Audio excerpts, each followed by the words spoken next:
What if now?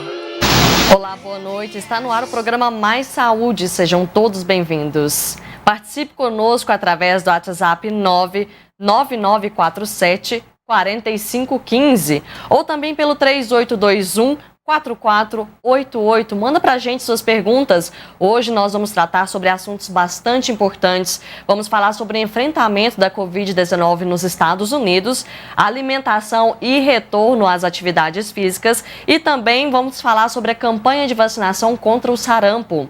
Inicialmente eu gostaria de agradecer os meus parceiros, o Victor Ribeiro, que me produziu hoje. O Victor atende através do contato 9875-1970 ou entre em contato pelo Instagram, @VictorMaquiagens. Eu também agradeço a Maria Gabriela Modas, que está sempre me vestindo para esse programa. Maria Gabriela, que está ali na Praça Antônio Dias, número 33, aqui no centro de Patos de Minas. Agradeço também a Apolo Floricultura, que nos concedeu esse lindo arranjo aqui do programa de hoje. A Apolo Floricultura está na rua Major Gotti, número 1025, ao lado do Banco do Brasil. Bom, vamos começar a falar sobre o enfrentamento da Covid-19 nos Estados Unidos. Nós temos um convidado especial, que é o Breno Teixeira. Ele é enfermeiro anestesista e mora no Texas, nos Estados Unidos, e vai conversar um pouquinho com a gente sobre a situação da doença no seu país. Oi, Breno, boa noite, seja muito bem-vindo ao programa, é um prazer falar com você. Boa noite, Gabriela, boa noite a todos os que estão conosco e muito obrigado por me receber. É um prazer, é sempre muito importante a gente também obter notícias de outros países, saber o que está acontecendo ao nosso redor. Breno, vamos falar então sobre a Covid-19 aí nos Estados Unidos. Como é que o país recebeu essa doença e quais foram os primeiros planos de ações? Bem, aqui nos Estados Unidos, assim como no resto do mundo, nós não estávamos preparados, né, para essa pandemia. Nós tivemos muitas dificuldades no começo. Eu não sou uma pessoa muito política, então fica muito difícil para mim julgar o governo por uma ação ou outra. Então nós tivemos ações muito boas de princípio, mas também tivemos outras ações que talvez não foram tão boas, e não importa de que partido veio, o Congresso aqui é controlado por um partido que é oposto ao partido do Poder Executivo, e dos dois lados tiveram ações boas e ações ruins, mas eu acho que na medida do possível o país fez o melhor que pôde, o governo fez o melhor que pôde. O governo dos estados, na maior parte, tem ajudado bastante. Eu sei que o governo do Texas nos ajudou aqui muito, e eu sou muito agradecido pela ajuda que veio aqui para a nossa região. Agora, Breno, quais os fatores que explicam o impacto da Covid-19 aí nos Estados Unidos? É outra coisa que é difícil também de julgar, porque são múltiplos os fatores. Eu acho que cada pessoa tem a sua teoria. Eu acho que uma parte dos fatores que afetou bastante foi a questão da obesidade do país, né? Do país ter uma taxa tão grande de obesidade, e com isso traz um número muito grande de diabetes, que é outro fator. Doenças cardiovasculares também aumenta com a obesidade, que também é outro fator, até nas pessoas que também não são obesas, né? Eu também vejo assim que aqui nos Estados Unidos nós fazemos muito teste, né? Testamos todo mundo, testamos muita gente. Então, o número de casos positivos vai ser muito alto por isso, mas no caso, a porcentagem de fatalidade, a porcentagem de pessoas com a doença é mais ou menos acompanhando o resto do mundo, eu diria. Breno, qual que é o estado mais atingido pelo vírus? A gente já havia conversado particularmente antes da gente entrar no ar, né? E você disse que o Texas foi um deles, não é verdade? Sim, sim. É verdade. Os estados, geralmente com a maior população, né, foram os que viram maiores números de tudo. Então, Nova York, Califórnia, Texas estão aí com números incrivelmente grandes. Ah, mas aqui no Texas, a gente vê, tipo, assim como Nova York, que os números foram nivelando, e a gente vai vendo um platô nessa linha, aqui no Texas também agora a gente está começando a ver uma luz no fim do túnel, né? E você já realizou atendimento ao infectado, Breno? Muitos aqui. Eu moro num condado que é mais ou menos aí no Brasil uma municipalidade onde vivem 850 mil pessoas. E dessas 850 mil, nós tivemos mais de 27 mil casos. Os hospitais aqui não são muito grandes, então logo lotaram muito rapidamente. Tivemos que encontrar maneiras, formas, lugares de colocar pacientes. Tivemos que parar todas as cirurgias eletivas por uma questão de economizar equipamento de proteção, para economizar um quarto de UTI, um ventilador, e tudo isso aconteceu muito rápido. Aqui onde eu moro numa cidade que é borda com o México, então é uma cultura latina, uma cultura onde as pessoas querem sempre estar juntas. Então, quando o coronavírus chegou aqui até esse local, que foi mais ou menos com força mesmo, chegou final de abril, começo de maio, espalhou muito rápido. O nosso hospital, que apenas tinha 2 UTIs, que nunca estavam realmente extremamente cheias, tivemos que abrir como 3 UTIs mais para poder fazer atendimento. O Estado nos ajudou enviando ventiladores, mais que o dobro do que nós já tínhamos no hospital. O Estado ajudou mandando reforços, né, principalmente de enfermeiros, porque não tínhamos a capacidade de atender tantos pacientes. Então, graças a Deus e graças ao Estado também, eles conseguiram nos enviar, e vieram enfermeiros e outros profissionais de outras áreas dos Estados Unidos, gente que trabalhou em Nova York, acabou trabalhando aqui também, e até falando que aqui a forma que espalhou tão rápido aqui foi muito parecido com Nova York. Na minha área, nós ajudamos com a parte de anestesia para cirurgias, porque mesmo assim continuam tendo emergências, pessoas doentes com coronavírus precisam às vezes de cirurgia. Nesse exato momento, nós temos muita gente que não está melhorando do coronavírus e está no ventilador, e agora eles precisam de traqueostomias, de tubos de alimentação, de limpagens de úlceras, que está acontecendo bastante. Então, todas as pessoas precisam de atendimento cirúrgico, e é onde nós anestesistas entramos para ajudar. A gente também ajuda na questão de intubação, quando necessário, nos chamam também para intubar. Então, nós estamos bem envolvidos. Já é vi um bastante contato gente. direto, né, Breno? Sim, sim. Breno, como foi o seu primeiro atendimento ao infectado da Covid-19? Qual foi o seu sentimento como profissional da saúde? Olha, como profissional da área da saúde, eu acho que a grande maioria de nós sabemos que nós entramos nessa área e a gente nunca vai negar o atendimento a ninguém. A gente, não importa se a pessoa acredita em coisas diferentes de você, ou se ela tem uma doença. Então, eu já havia trabalhado com pessoas com tuberculose, com AIDS. Para mim, vai ser uma outra infecção. É simplesmente o que eu pus na minha cabeça.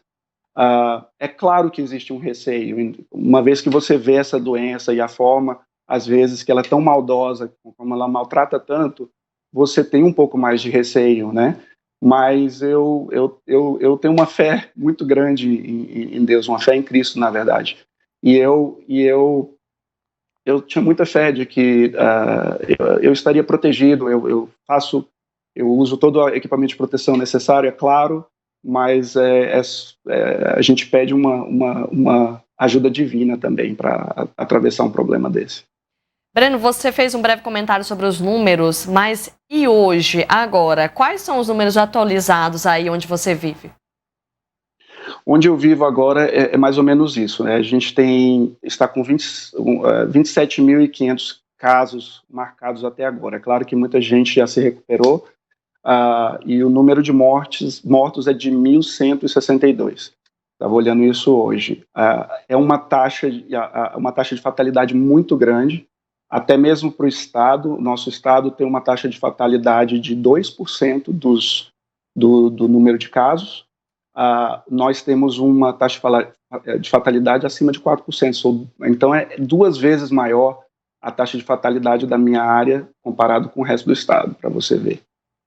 E as pessoas aí continuam se protegendo ou o pessoal já começou a dar aquela desleixada, Breno? Eu vejo que ainda o pessoal aqui nos Estados Unidos, as pessoas têm muita consciência, né, são muito educadas, assim, pelas outras histórias que eu escuto, assim como do Brasil e de outros lugares. Mas a verdade é que sim, existe muita gente que não acredita, e algumas pessoas que relaxam, né? Então a gente vê a grande maioria das pessoas tentando, mas sim existe muitas pessoas que não se importam e acabam quebrando esse conceito. Breno, para você, novamente como profissional da saúde e também para a população americana, você que está aí convivendo com o pessoal, quais são as expectativas aí para os próximos meses? Aqui eu vejo que as pessoas estão esperançosas, né? Porque as pessoas estão cansadas de estar de quarentena, de estar evitando. As escolas, acabou de começar o ano escolar e as crianças não podem ir à escola, estão todas online, então está todo mundo cansado disso, mas ao mesmo tempo ainda continuam respeitando todas as regras. A esperança é de que haja uma melhora. Aqui na minha área mesmo, a gente está começando a ver os números caírem, o hospital já começou a baixar os números, a gente está fechando algumas UTIs já, mas ao mesmo tempo existe o receio de será que vai acontecer uma reinfecção? Será que a gente vai passar por uma segunda onda dessa doença? Alguns repórteres que a gente vê é de que a segunda infecção, a reinfecção que a gente vê aqui e acolá, não é tão forte, não é tão severa, mas a verdade é que ninguém sabe nada, ninguém vai saber até estudarem isso daqui a 1 ano, a 2 anos e fazerem estudos reais sobre tudo isso, né? Então, pessoal, aí a população americana permanece e continua de quarentena, Breno?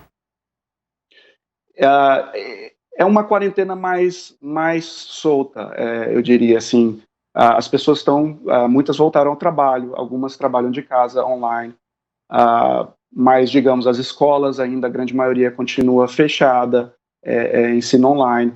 É claro que varia de região para região, há estados que abriram as escolas para os estudantes, assim, a gente vê lá na Geórgia, mas aqui no Texas é área por área. Na minha área, as aulas das escolas públicas vão voltar para dentro das classes dia 27 de setembro, a não ser que haja outra mudança. Pode ser que eles decidam continuar até o final do ano online. Breno, eu agradeço muito as suas informações e também a sua participação diretamente dos Estados Unidos. É um prazer falar com você. Boa noite e muito obrigada. Boa noite a todos. Obrigado por me receber. Um grande abraço a todos os brasileiros. Amo vocês, amo meu país. Obrigada, Breno. E daqui a pouco a gente vai falar sobre alimentação e retorno às atividades físicas. É no próximo bloco. Estamos de volta com o programa Mais Saúde. Agora vamos falar sobre alimentação e retorno às atividades físicas, que é o que mais está acontecendo no momento. Para falar sobre isso, nós estamos recebendo aqui nos estúdios da NTV Rodrigo Mendes, que é nutricionista. Boa noite, Rodrigo. Seja muito bem-vindo ao programa. Boa noite, Gabriela. Boa noite, pessoal de casa.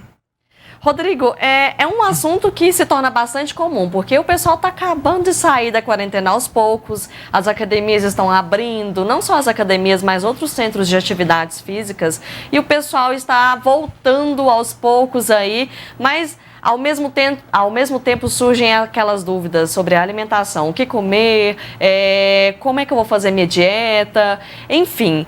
Atividade física e alimentação, elas se completam, Rodrigo? Sim, eu falo igual hoje é dia do profissional de educação física, né? Parabéns pra galera aí. Ontem foi nosso, né, dia do nutricionista. Eu falo que são duas profissões que andam aliadas, né? A gente cuida da parte da alimentação e os educadores físicos ali cuidam da parte física, né, da parte mental. Eu falo que a atividade física em si não é só voltado para a questão estética. Está muito relacionado com depressão, ansiedade. Às vezes recebo muito paciente em consultório relatando crise de ansiedade, depressão, e eu falo que a atividade física é um bem tanto físico quanto mental, realmente. Quem puder, seja uma caminhada, uma corrida, uma bicicleta, enfim, se puder se movimentar, né, no dia a dia, é sensacional mesmo. Bom, agora vamos entrar um pouquinho para a sua área, né, Rodrigo? Minha área, eu só falei deles, né? Vamos falar sobre alimentação. Realmente, as pessoas, quando buscam realizar atividade física, né, geralmente busca melhorar a alimentação. E o que mais tem na internet, enfim, são dicas. O que comer pré-treino, o que comer pós-treino, café da manhã, enfim. De fato, quando a gente começa a atividade física, a gente aumenta o nosso gasto energético. Então tem que saber escolher ali os alimentos corretos, porque acaba que a gente está fazendo atividade física, a gente não tem nenhum resultado se a gente não saber se alimentar bem. Seja a inclusão aí de carboidrato, proteína, lipídio, vitaminas e minerais também, que geralmente as pessoas deixam muito a desejar, né, por esse quesito. Então tem que saber ter uma dieta equilibrada ali, balanceada, né, para a gente colher os resultados, seja o emagrecimento ou seja o ganho de massa muscular. É o que muitas das vezes acontece, né, Rodrigo? A pessoa vai na academia, se faz ali o seu limite, se doa ao máximo, mas chega em casa e não come corretamente. Não adianta nada, né, Rodrigo? Não, aí complica. É que eu falo, as pessoas às vezes optam por atalhos. Eu falo, principalmente no processo de emagrecimento, não existe atalhos, pessoal. O processo, principalmente voltando para o emagrecimento, depois a gente pode até falar sobre hipertrofia. Emagrecimento, pessoal, não é como uma rampa, né? É como uma escada, tem seus altos e baixos. Às vezes as pessoas perdem 4, 5 quilos ali no primeiro mês, ficam felizes, depois fazem um retorno aí 30, 60 dias, emagrecem 1, 2 quilos, se frustram. E não é assim, pessoal. A gente tem que saber ter maleabilidade ali com a alimentação, que na hora que a gente chegar nesse processo, né, o platô que eles falam, o estacionamento, a gente entrar com umas novas estratégias nutricionais para a gente continuar emagrecendo. Porque realmente, se a gente buscar a internet dá o atalho. E acaba que o atalho, né, a gente encontra o atalho, mas o caminho para chegar nesse atalho é muito mais profundo, e que realmente o profissional nutricionista que vai saber te ajudar a trilhar esse caminho aí. Rodrigo, agora aquela pergunta, o que comer antes de fazer qualquer atividade física? É claro que cada caso é um caso, existem pessoas que não podem fazer determinadas atividades ou que não podem comer determinados alimentos, mas de forma geral, o que é o mais recomendável comer antes de qualquer atividade física? Certo. Muito individual esse negócio. Por exemplo, se a pessoa treina de manhã, não consegue comer nada antes no café da manhã, vai treinar. Então a gente tem que olhar em relação à questão da ceia, né? Que o seu pré-treino vai ser a ceia, né? Vai ser a refeição do dia anterior. Se a pessoa consegue comer, beleza. Sempre eu indico carboidrato. Isso é fato. O nosso corpo, ele é movido, né, por glicose, energia, e a fonte primária que o corpo precisa, né, busca, é o carboidrato. Dando um exemplo clássico que as pessoas buscam fazer dieta low carb, essa dieta cetogênica que corta carboidrato. Mas eles querem cortar carboidrato, mas esquecem a função dele atrás, para você ter noção. Diminuição de carboidrato busca reduzir o hormônio chamado T3, que é um hormônio que é produzido pela tireoide. Ele que rege o tanto que a gente gasta de energia, o tanto que a gente queima de calorias. Por isso que as pessoas falam, a minha tireoide que me engorda. Porque cortou o carboidrato tende a diminuir a quantidade de T3, o hormônio da tireoide. Outra coisa, cortou o carboidrato está relacionado diretamente com a produção de glutamina no intestino, enfim, vários órgãos que a gente produz, a famosa glutamina, que o pessoal suplementa aí tanto. Cortou glutamina, cortou o carboidrato, tende a diminuir a produção de glutamina, consequentemente, o nosso sistema imunológico tende a diminuir. Outra coisa, o carboidrato é relacionado diretamente com a produção de cortisol, né? E cortisol é relacionado com o hormônio do estresse, da ansiedade, né? Do nervosismo, ou seja, cortou o carboidrato, a pessoa tende a ficar estressada, ansiosa, nervosa. Então, às vezes, pensando em performance, academias, né? Cortou o carboidrato, a pessoa não tem disposição, a pessoa não consegue treinar, mas fica cansado, fica fadigado, dá dor de cabeça. Cortou o carboidrato, geralmente a energia acumulada no nosso músculo, né, na forma de glicogênio, é vindo de carboidrato. Então, as pessoas cortam o carboidrato, diminui o glicogênio, tende a pessoa a ficar flácida, ou seja, a pessoa ficar murcha. Por isso que às vezes a pessoa, a gente principalmente quando vai fazer avaliação física, né, a gente percebe a flacidez através de dobras cutâneas e vai ver a pessoa cortou carboidrato, diminui o carboidrato e a função dele é gerar energia, né, no nosso organismo e ele é acumulado no nosso músculo na forma de glicogênio. Então, cortou ele, a pessoa tende a ficar flácida. Principalmente mulher que né, não gosta e tudo mais. Não faça isso. A dica que eu dou, não corte carboidrato, independente de qual seja o seu objetivo. É possível a gente perder peso, né, pensando no emagrecimento, incluindo principalmente carboidrato. Uma coisa que eu sempre gosto de passar para o meu paciente, até as pessoas ficam até brincando comigo, que é o leite condensado. Nossa, esse Deus me perdoa, viu? Mas é o meu predileto. Então, eu falo, a gente sabendo onde colocar ele no plano alimentar, ele é muito bem-vindo, porque acaba que o leite condensado, ele é o quê? Ele é o açúcar, né, e o leite, ali, basicamente. Ele é energia rápida, principalmente antes de treinar. Eu sempre gosto leite condensado, uma banana, ou então suco de laranja, porque como ele é carboidrato rápido, então ele não vai deixar diminuir os níveis, né, de glicemia no nosso sangue. Né, e a gente precisa para a gente não dar hipoglicemia e tudo mais. Então, como pré-treino, eu gosto bastante de utilizar aí um leite condensado aí, com uma fruta, uma banana, principalmente. Às vezes as pessoas costumam muito utilizar pasta de amendoim, abacate, né, esses alimentos oleaginosos, castanha, enfim. Só que esses alimentos, eles são muito ricos em gordura. E a gente pensa o seguinte, lipídio, né? 1 grama de lipídio tem 9 quilocalorias, 1 grama de carboidrato tem 4 quilocalorias. Então, o lipídio tem mais que o dobro de calorias do que o carboidrato. E outra coisa, lipídio, ele contém energia, ele não fornece energia, que é diferente, né? Uma coisa é conter energia, outra coisa é fornecer. O carboidrato, ele fornece energia rápida ali para o nosso organismo. Então, antes de treinar, o recomendado seria prioritariamente um carboidrato, né? Um pão branco, por exemplo, evitar cereais integrais, que é difícil a absorção ali, é lenta a absorção. Então, seria o carboidrato simples aí, teoricamente, um pão branco, um suco de uva integral, um leite condensado, uma fruta, enfim. E pensar também em relação à praticidade, né? Que são alimentos fáceis, práticos, que a gente consegue carregar aí na mochila, enfim, carregar conosco, principalmente se a pessoa sai do serviço e vai treinar, enfim. E falando no pós-treino, então, né? Tô delongando, né? Então, mas enfim. Essa seria a minha próxima pergunta. Ô, Rodrigo, vamos trocar esse microfone, porque parece que não tá legal. Aí, agora perfeito. Repete alguma coisa? Não precisa não, né? Então vamos lá. Vamos falar sobre os pós-treino agora. O que comer depois das atividades físicas, né, Rodrigo? Após a atividade física. Isso.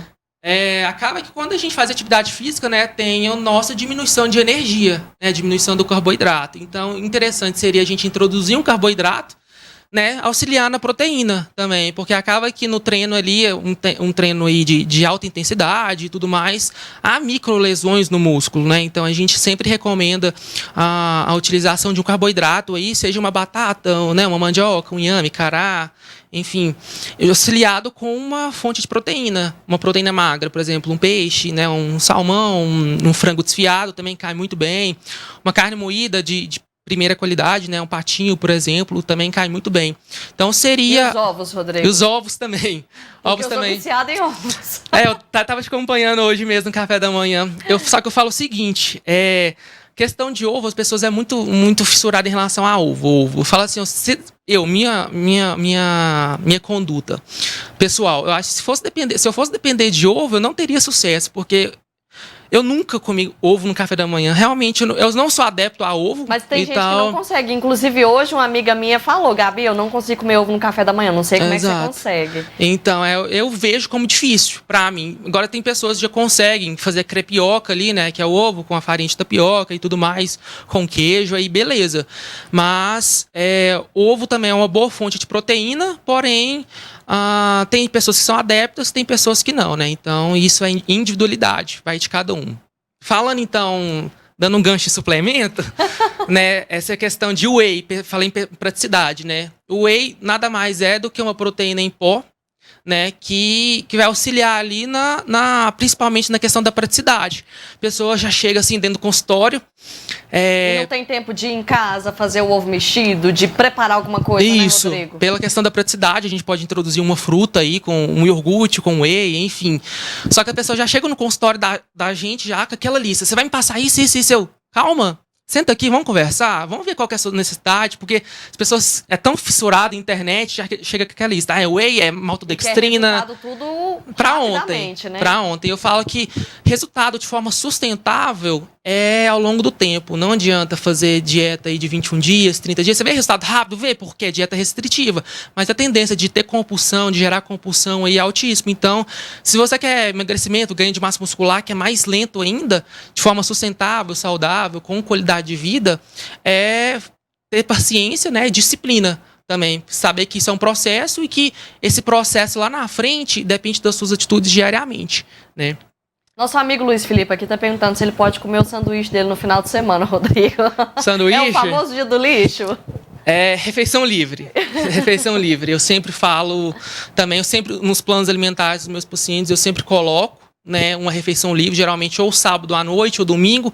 Geralmente eu sempre pergunto ao paciente quais são as 3 alimentos, né, que eles gostam de consumir. Geralmente eu fico em sushi, sanduíche, pizza e tudo mais. Aí eu coloco geralmente a refeição livre no jantar, né, como substituição para a pessoa fazer sem medo e sem culpa, né? Eu coloco as quantidades também, tudo mais, para a pessoa também ter o norte, saber o que comer, a quantidade, não ficar naquele pensamento, nossa, eu comi isso, será que eu... Enfim, calma, isso é tudo planejado, isso até para saúde mental também, porque o alimento é hábito, né? Eu falo com as pessoas assim, é algo que a gente faz todos os dias, mais de uma vez do dia, desde que nascemos, né? Que é alimentação. Então, é algo cultural. A gente vai para um barzinho, a gente quer comer, é comida e bebida. Então, a comida tá em tudo. Tá relacionada, a pessoa tá ansiosa, come, tá feliz, come, tá triste, come. Então, né? A alimentação tem que saber manusear para não ter extrapolações, né? Exageros, e atrapalhar, né, no processo, seja ele o emagrecimento ou o ganho de massa muscular. Rodrigo, nós vamos para um breve comercial e daqui a pouco a gente volta a falar sobre alimentação e atividade física. Voltamos com o Rodrigo Mendes, nutricionista, e estamos conversando aqui sobre alimentação e retorno às atividades físicas. Luiz, o Luiz... Rodrigo Mendes. Rodrigo, vamos voltar a falar sobre esse assunto tão importante aí, envolve todo mundo, né? Tem muita gente aí que tá voltando para as caminhadas, para as corridas, para a academia, musculação, enfim. Mas vamos falar sobre a alimentação. O que acontece com a pessoa que não se alimenta corretamente antes e depois da atividade física? Geralmente, se a pessoa não costuma, né, não se alimentar, se ela já for adepta, né, a gente procura equilibrar os alimentos, né, ao longo do dia dela, se ela não conseguir comer, por exemplo, antes do treino e tudo mais.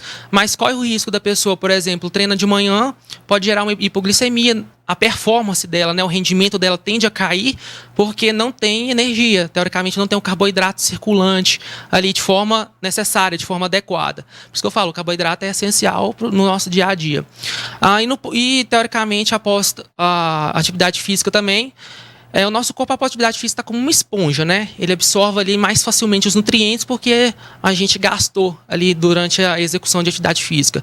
Então, se a gente retarda esse consumo, né, pula a refeição e tudo mais, isso ao longo do tempo tende a diminuir o alcance do resultado. Por exemplo, se a pessoa quer ganhar massa muscular, aquele resultado que ela espera em 1 ano pode demorar 1 ano e meio, 2, ou seja, tende a procrastinar o resultado se a pessoa não seguir de forma correta. Mas pensando, igual eu falei no bloco anterior, a pessoa não tem o costume de comer. Então, por isso que muitas vezes eu entro com a questão de suplemento com a pessoa. Pela questão de ingestão, às vezes as pessoas não conseguem comer, né, o alimento, a gente entra com suplemento. Então, avaliar cada caso é um caso.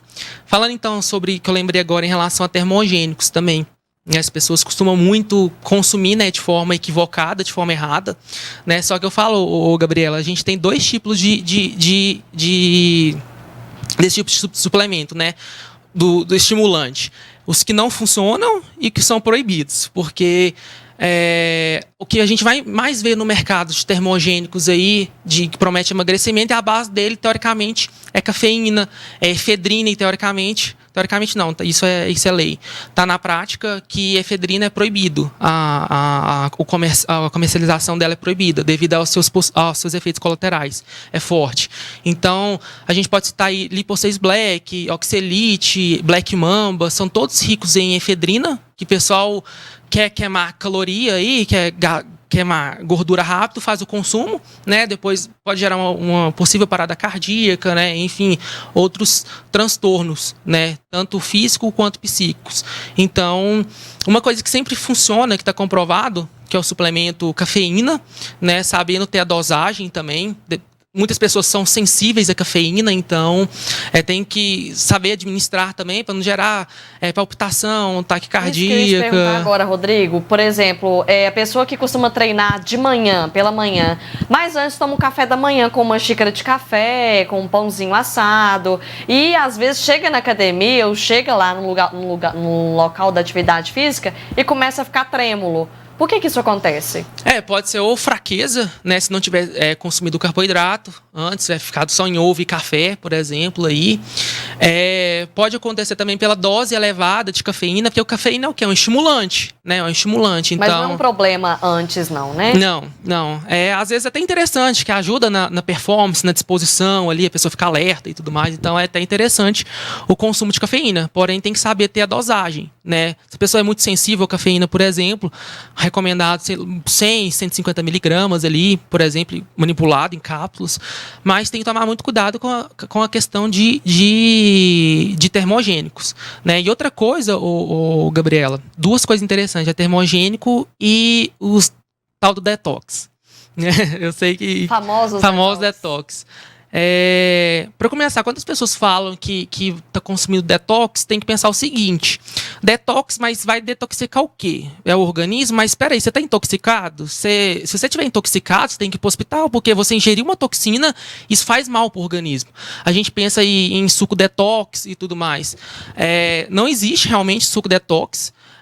Aqueles sucos, né, suco verde, geralmente buscam dar resultados e tudo mais pela questão da mudança alimentar, do padrão alimentar. Então, a pessoa mudando aí o estilo de vida, né, a composição ali dos alimentos, tende a diminuir a retenção, né, melhorar a qualidade de vida e tudo mais. E às vezes as pessoas tomam muito chá para questão de diurético. Tem que pensar muito essa questão também, porque o diurético é o quê? Diurese, vai eliminar, né, urina. Só que em excesso a gente faz eliminar sódio no nosso organismo. Percebe quando a gente está suando, sabor, né, do suor salgado, devido à eliminação de sódio, né, sais minerais. Se a gente consome muito chá diurético, a gente elimina muito sódio pelo organismo. E como o sódio é importante para o nosso organismo, e o sódio ele tem afinidade com água, ele puxa água, então a gente diminui a quantidade de sódio no organismo. O nosso organismo retém sódio dos alimentos. E como o sódio puxa água, a tendência é a gente ficar um balão. Então, ele tem esse efeito rebote. Então, tem que tomar muito cuidado com essa questão de tomar muito chá diurético aí, pela questão de fazer o efeito ao contrário. No momento, ele faz o seu efeito, né, de diminuir a retenção e tudo mais, mas ao longo do tempo, de forma crônica, a pessoa tende a ficar retida pela questão de eliminação de sódio pelo nosso organismo. É muito interessante essa questão aí, Rodrigo, porque hoje em dia as pessoas, como a gente já havia comentado anteriormente, elas procuram a praticidade, resultado rápido, não procuram fazer uma atividade física, elas procuram por suco detox, esses chás aí que o pessoal anda tomando bastante, medicamentos, tudo para perder peso com facilidade, desinchar com facilidade, sendo que isso pode estar acontecendo com a combinação da alimentação, claro, de uma boa alimentação e da atividade física também, né, Rodrigo? Sim, é o que eu falo, sempre falo com as pessoas. É o básico, né, bem feito todos os dias. Eu falo assim, eu não entendo ainda as pessoas ficarem tomando aí água com limão, sabe? Eu falo, quem ainda insiste em água com limão já perdeu o amor pela vida há muito tempo, porque o que mais é comprovado, não tem eficácia. Eu estava acompanhando uma colega nutricionista falando ontem, as pessoas desenvolvendo problema na dentina, pela questão do limão, pela acidez do limão de forma crônica. Então, são uns mitos bobos, sabe? Que realmente não precisa. Outro mito que eu gosto sempre de falar, a questão da glutamina. A gente não precisa suplementar glutamina. Glutamina é interessante, sim, para uma pessoa acamada, que está em queimadura, que está com trauma e tudo mais, que está alto catabolismo ali. Mas a gente normal, seres normais, que tem uma alimentação equilibrada, não precisa suplementar glutamina, que o nosso corpo já produz quantidade suficiente que a gente precisa diariamente. A gente não precisa suplementar tanto glutamina, né? Outra coisa também BCA, também, que é bom falar. BCA são os aminoácidos de cadeia ramificada, né? Valina, isoleucina e leucina. O nosso corpo precisa em torno aí de 0,1 grama por quilo de peso. Ou seja, se uma pessoa pesa 70 quilos, ela precisa de 7 gramas de BCA por dia. Voltando para um peito de frango aí, 100 gramas, né? Ele tem em torno aí de 5,5 gramas de BCA. Então, o que é o BCA, Rodrigo? É um aminoácido, é uma proteína, né? É uma proteína, são 3 aminoácidos, né? Valina, isoleucina, leucina, que é formado. E as pessoas consomem devido à questão de construção muscular, né? E tudo mais. Só que, igual eu falei, a gente precisa, né? Quem tiver em casa quiser fazer o cálculo, é 0,1 grama por quilo de peso, né? Vai achar a quantidade necessária. O frango, por exemplo, em 100 gramas fornece 5,5. Uma pessoa que pesa 70 quilos precisa de 7 gramas. Então, a alimentação diária dela já supre a necessidade de BCA. Por isso que é outro suplemento aí que 90% de pessoas que eu recebo, que já suplementaram algum tipo de suplemento, já suplementou BCA e que realmente não vem ao caso, não precisa, porque a nossa alimentação já supre a quantidade necessária. Então são essas duas, a glutamina e o BCA, que são 2 suplementos aí para indivíduos saudáveis e inúteis para a questão do consumo. Rodrigo, última pergunta aqui para a gente finalizar esse bloco. Quem pratica uma atividade física regular precisa se adequar a horários para se alimentar? Sim. Eu sempre recomendo às pessoas, né, que praticam a questão da atividade física, antes do treino aí, para não gerar desconforto abdominal, aí, uma distensão e tudo mais, realizar o consumo aí de carboidrato, né? Principalmente em torno aí de 40 minutos, 1 hora antes do treino. Não comer e treinar direto, que pode gerar desconforto. Após o treino aí, não precisa também, vejo muito em academia, a pessoa suplementa, já leva aquela shakeira, já dentro da academia, já sacode o negócio, enche de água, não precisa disso. O nosso corpo sim precisa, só que ele tem uma janela, um espaço de tempo aí, que a gente pode entrar com alimento até 1 hora antes, sem sofrer prejuízo. Então, não necessariamente precisa de você já terminou de treinar, já pega o suplemento e tomar. Isso não é recomendado também pela questão da metabolização dos nutrientes, porque acaba que quando a gente está treinando, a gente demanda muito sangue, por exemplo, a gente treinando perna, por exemplo, demanda muito sangue para a parte inferior do corpo. Se a gente consome um alimento e tudo mais, o nosso cérebro tem que jogar o sangue para o estômago, né, para ocorrer a digestão e tudo mais. Porém, o que mais precisa no momento seria as pernas, né, pela questão de oxigenação e tudo mais. Aí acaba que pode ser que sofra um problema de digestão, porque a gente o sangue está voltado ali para as pernas, foi o público-alvo ali do treino. Aí a gente entra com comida ali após o treino de forma imediata. Então eu cria uma certa confusão o corpo. Mas eu preciso jogar sangue para as pernas, focar nas pernas, mas eu tenho que jogar ali para digestão e tudo mais. Então também é um erro muito, muito comum de ver em academias, principalmente, as pessoas treinarem e já consumir o suplemento. Isso não é bacana e ao longo prazo pode desenvolver um problema de digestão, úlcera, enfim, problemas no intestino e no organismo no todo também. Ok. Rodrigo Mendes, nutricionista, muito obrigada pelas suas informações, que foram bastante válidas, e pela sua participação também aqui no programa. Obrigado, Gabriela. E antes de finalizar, eu até quero deixar aqui um ressalva. Ontem foi de nutricionista. E eu quero dizer para vocês, pessoal, que nutrição é com nutricionista, né? Eu sempre falo em consultório e tudo mais. Coach não é nutricionista, educador físico não é nutricionista, blogueiro não é nutricionista. Isso está em lei, é o único profissional legal, né, apto para desenvolver planos alimentares, elaboração de alimentação, né, um plano alimentar, é o profissional nutricionista. Então, é o que eu mais vejo isso em prática. As pessoas chegam em consultório com dietas radicais, insustentáveis, elaboradas por pessoas que não são nutricionistas e acabam gerando aí transtornos alimentares, né, não tendo a sua performance, né, melhorada. Então, é o que eu sempre falo, cuide da sua saúde, valorize sua alimentação. O único profissional que entende alimentação e nutrição é o profissional nutricionista. Então, saiba entregar a saúde de vocês, a performance de vocês, naquele profissional que entende alimentação e nutrição. Muito obrigado. Parabéns, Rodrigo, e parabéns também a todos os profissionais aí da nutrição. Daqui a pouquinho a gente vai falar sobre campanha de vacinação contra o sarampo.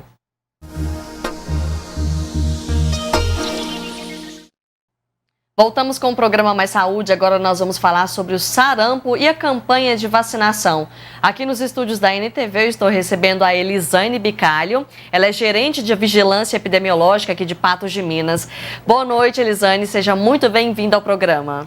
Boa noite. É um prazer sempre estar por aqui, Gabriela. É um prazer a gente poder esclarecer a população, né, sobre a importância dessa campanha de sarampo que se iniciou desde março e está sendo novamente prorrogada. Então, qual que é o índice do sarampo no país hoje, Elisane, hoje em dia? Na realidade, o sarampo já era para ser uma doença erradicada, né? Uma doença já eliminada, né? Então, a gente já tinha quase que recebido esse certificado em 2016. E aí, voltamos a ter casos novamente, né? Em 2017, nós tivemos casos de sarampo. E esses casos, né? No decorrer de 2018, 2019 e 2020, nós fomos tendo casos. Então, isso quer dizer que a nossa população está descoberta, né? Nós deixamos espaço, as pessoas deixaram de se vacinar e deu oportunidade para que o vírus retornasse à nossa população. Então, hoje nós temos índices não aceitáveis, né? Então, assim, nós precisamos ter pelo menos 95% da nossa população imunizada. Elisane, vamos falar o que é o sarampo? Porque muitas pessoas não sabem quais são os sintomas, que tipo de público essa doença acomete, enfim. Ela é uma doença, né, da qual as pessoas pensam que são só crianças, né? Não é uma doença, ela acomete mais as crianças, mas ela também acomete adultos e adolescentes. Então nós temos, e é uma doença exantemática, que a gente fala que é uma doença que, né, apresenta exantemas na pele e que ela leva a complicações respiratórias, tá? Então, assim, a maior preocupação né, o sarampo em si, né, a condição viral do sarampo, ela pode ter a forma moderada, como ela pode ir para a forma grave. Então, a nossa maior preocupação é a forma grave do sarampo, né? Porque aí ele pode levar essas pessoas a condições de comorbidades e, às vezes, até ao óbito, né? Que nós tivemos casos de óbito no ano de 2019, né? Inclusive em crianças e adolescentes, nós tivemos óbitos confirmados pelo sarampo. E como é que se dá o contágio do sarampo, Elisane? A transmissão é por secreções, né, e por vias aéreas, né, por secreções de vias aéreas, né. Então essa criança vai apresentar tosse, apresentar secretiva, além dos exantemas que vai apresentar na pele. Então, esses exantemas são as manchas? São as manchas, erupções pela pele, tá? E essa criança, geralmente, ou o adulto, né, nossa maior preocupação é a fácil transmissão, né, como ela é por via aérea, aérea, então assim, ela é expelida na tosse, nas gotículas, e as pessoas que estão próximas, que não foram imunizadas e que não tiveram o sarampo, né, que nós temos outro tipo de imunidade, que é aquelas pessoas que já tiveram, mas aí a gente vai lembrar, né, que a nossa população é a população mais jovem, e essas pessoas, a maioria delas não tiveram a doença. Tá? Que quem teve a doença, ele se imuniza, né? E aquelas pessoas também que foram vacinadas, mas aqueles que não foram vacinados, eles correm o risco, né, de adquirir a doença. Aqui em Patos, Elisane, existem casos de sarampo atualmente?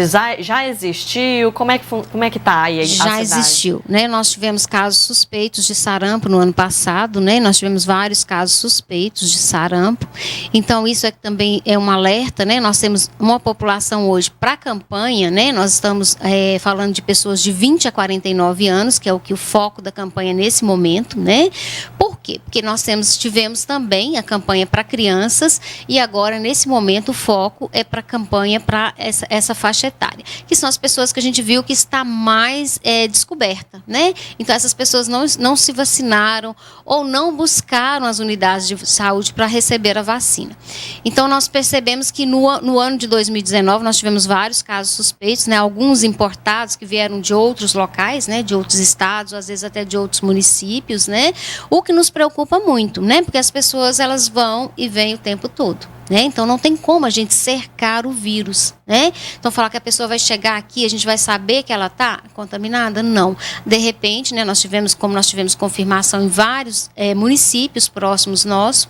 Então, a nossa preocupação é, quanto mais pessoas nós imunizarmos, menor será o risco de termos a doença no nosso município. No momento, nós não temos nenhum caso. Graças a Deus, não, nenhum caso notificado. Elisane, como é que é feito o diagnóstico? Como funcionam os primeiros atendimentos à vítima, né, do sarampo? O atendimento é realizado nas unidades de pronto atendimento ou até mesmo nas unidades básicas de saúde, né? Então é um alerta, a gente nem gostaria de falar sobre, né, essa questão de que as mães ficassem atentas, né? Por quê? Porque o primeiro que você tem que ficar atento é a vacinação. Tá? Essa criança hoje, aos 6 meses, ela já recebe uma dose de intensificação. O que é essa dose de intensificação? Que ela não está no calendário, né? Foi uma dose colocada a partir do momento que começou a aparecer os novos casos de sarampo. Então, aos 6 meses, essa criança é vacinada. Há 1 ano, ela recebe a primeira dose de sarampo. E há 1 ano e 3 meses, né, que é a tetraviral, que é a vacina que vem a varicela junto, ela recebe a segunda dose. Tá? Então, essa criança é imunizada logo na tenra infância, justamente para diminuir esses riscos, né? Eu só vou ter crianças com sintomas de sarampo, que é a tosse, a criança que vai apresentar tosse secretiva, né? Geralmente apresenta dor de garganta, otite, mal-estar, né? E as erupções, né? Em casos de crianças que não foram vacinadas. Elisane, como é que funciona o tratamento contra essa doença, que, por sinal, parece ser muito grave, né? Exatamente, né? Principalmente para as crianças, é um alerta que a gente sempre faz, né, para os pais, né? Então, assim, que eles tenham atenção em trazer o cartão de vacina dos filhos sempre em dia. Por quê?